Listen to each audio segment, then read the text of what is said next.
In this episode, we talk about Minute Maid lemonade, Coca-Cola, and how do you know if a high-carb diet makes sense for you?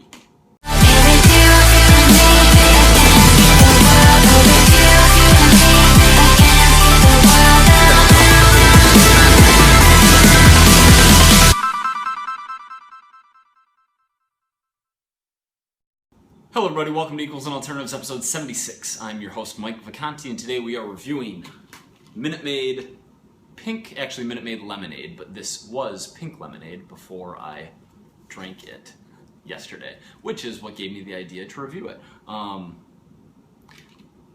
get me wrong, I'm building muscle right now. I don't think this is a good option for most people on whatever your current regimen is. We'll get into the reasons why I drank this whole thing yesterday in the question of the day, but first, I'm sorry that it's a little bit messy in here. Like, there's just random bags and stuff around. My buddy John Romanello is staying with me for a couple days, visiting from the West Coast, and I just don't have that much room in my one-bedroom apartment, so we're packed in a little bit. If you're new to the show, here's what you need to know. Don't drink a 20-ounce bottle of lemonade or any kind of lemonade if your goal is fat loss, or unless you really enjoy the taste. Like, this is the same thing as a soda, as pop, as Coke. They're both pure sugar. They're both high fructose corn syrup. They're the same sugar type. Like, we all agree on this one. That said, I think maybe the notion of a cute kid selling fresh squeezed lemonade is something that makes some people think lemonade is a slightly better option than a different kind of pop, but it's not. And that's it. That's the bottom line. I really don't have a ton more to say about the whole juice soda comparison game. Our alternative, which I don't actually have, the alternative's kind of interesting. So you can have a diet soda. We've talked about, if we link up the Gatorade episode from way back in the day, 8 months ago, throwback episode, 7 months ago, I talked pretty extensively about artificial sweeteners there, but my take on it, super high level, is moderation is okay, because I don't know of any research pushing me in either direction. They're the worst thing ever. They're completely 100% safe. I'm not confident in either of those. I don't think anyone has the knowledge or research to be confident in either of those. What's interesting is a diet lemonade, and I only just saw this the other day for the first time at Chick-fil-A, which was episode 74. And correct me if I'm wrong, and I very well could be wrong, but I thought I remember seeing that their diet lemonade was made with stevia or truvia or whatever, which I assume contains erythritol. I don't even know if I'm saying that right. And so, complete tangent. I mispronounce words all the time, and I think that that's pretty common for people who read rather than consume video or audio or whatever, just because when I go over a word, I recognize that word and that word has meaning in my brain, but if I haven't said it a lot, I don't actually know how it's pronounced. I just found out probably a year and a half ago that Hermione is pronounced Hermione. In my brain, I would just come across it and be like, yeah, this curly brunette girl, Hermione. I didn't actually have a word. I just knew it started with an H. I didn't know that's how that was pronounced. But this artificial sweetener called erythritol, I think, is supposedly safer. It's newer, and we know less about it than sucralose or aspartame or whatever else, other sweeteners that have been around longer and have more research supporting the growth of tumors in rats and whatever else it says about those things in excessively high doses. But it's interesting that this diet lemonade at Chick-fil-A, which I'm a huge fan of, was made from this possibly safer sweetener. But if you're not at Chick-fil-A, I don't know how you're gonna get that. All right, I've talked enough about this stuff. Question of the day comes from, I believe, a guy named Hunter. I don't remember. It was on Instagram in the comments. And recently I posted, let's link up Instagram, Owen, by the way, at Mike Vacanti. Follow me there. I posted a Physique update, which I do pretty rarely, like every couple of weeks. I'll post a shirtless picture, and I listed my macros in there. Right now I'm building muscle, and at the time I was consuming 600 grams of carbs on training days. I'm now actually bumped that up to 700 grams of carbs on training days just because the scale isn't moving. So 250 protein, 700 carb, 60 fat, try and keep it under 60 fat on training days, 3 days a week, and then 4 days a week my rest day macros are 200 protein, 200 carb, 90-ish fat. But the question is, and I love the way he asked it because he threw in the like, I really like your stuff, blah, blah. It wasn't just some aggressive, I think you're an idiot type question, which I get some of. But it's, why am I consuming 250 grams of protein on training days? That seems excessive at a body weight of 170.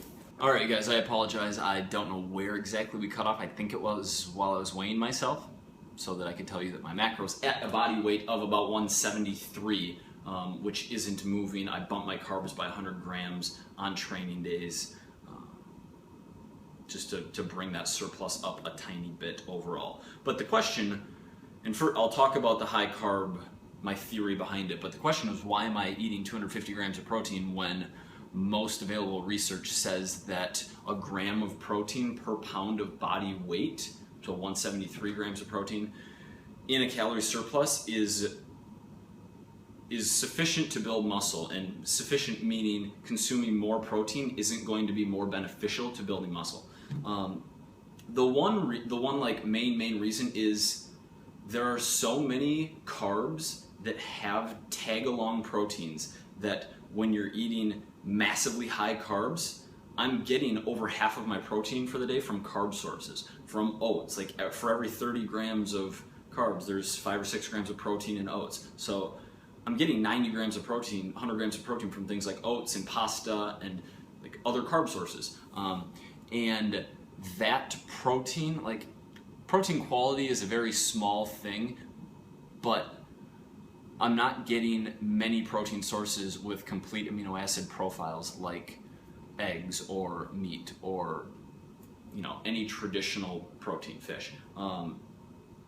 And for that reason, and because I'm trying to be pretty optimal, like I would be fine having my protein at 175 grams, but because I'm trying to be optimal, I'm eating more protein. Also, when you get so much protein from tag along from carb sources, you end up not eating like that. Like I enjoy protein, and I would hit my 80 or 90 grams from protein sources in 2 meals. So I would either have to have very small portions of meat when I ate meat, or just only eat protein at 2 of my meals per day and then have like a few higher carb meals. I mean about 4 meals per day right now to hit that intake. So that is why I am like, because I enjoy protein, like traditional protein foods and meats, and also just to get more high quality protein sources.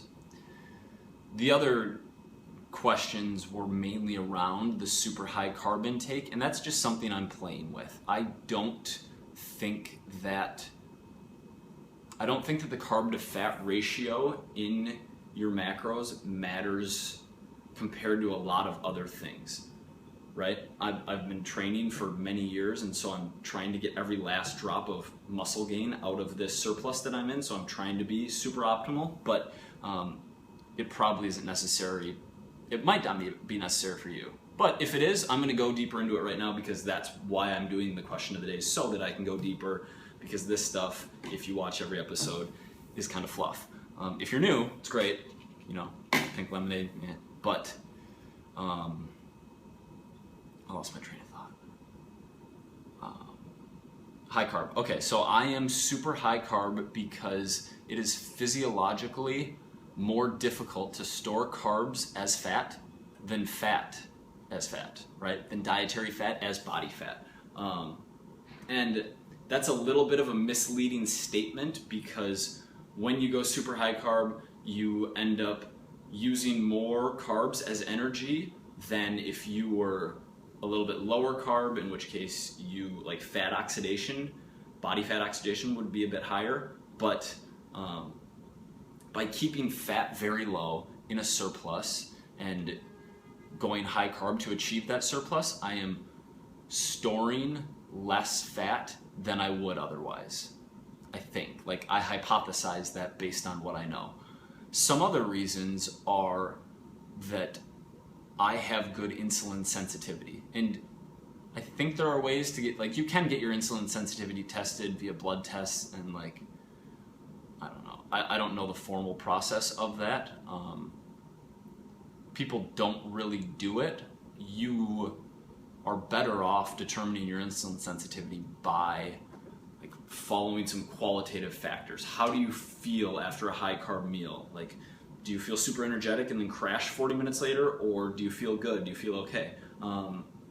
When you have one high carb day, like if you're in a deficit and you have a refeed day, do you feel sloppy and bloated, and like, do you look sloppy and bloated, or do you feel like your muscles are full and you have a really good pump in the gym? Those are things that are going to tell you if you have good or poor insulin sensitivity. And for someone with good insulin sensitivity, you're going to do better on a higher carb, lower fat diet.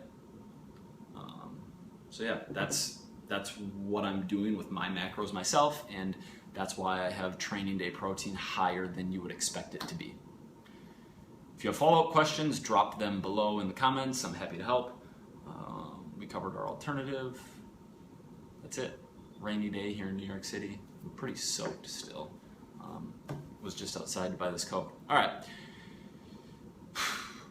Remember, your body is still counting Oh, hey, by the way, I have a request. Like this video. And I know that sounds like stupid and YouTube-y, but I always thought that people just said, hey, like this video because human beings are egotistical and that feels good.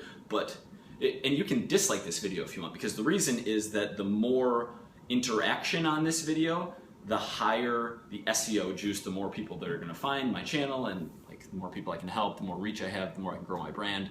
There's probably some element of my ego involved in this too, but like this video or dislike it if you think it sucks, because disliking it actually drives SEO too. So do you think I'm having an off day, or I'm just brutal, or you're like, after your high carb diet, dislike. All right guys, remember, your body is still counting macros even if you're not.